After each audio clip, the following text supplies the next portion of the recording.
New ఇయర్ని ఎలా welcome చెప్పాలా అనుకొని ఫైనల్లీ బాల్కనీలో ఖుషిగాడితో ఒక చిన్న కేక్ కటింగ్ ప్లాన్ చేశాము.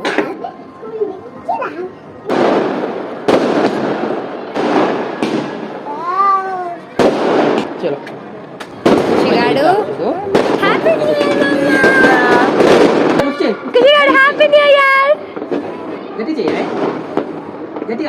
నువ్వుదే హ్యాపీ న్యూ ఇయర్ కట్ చేయి ఇప్పుడు మమ్మ కట్ చేయి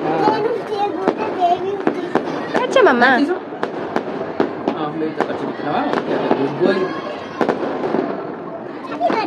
హ్యాపీ బర్త్డే కాదు హ్యాపీ న్యూ ఇయర్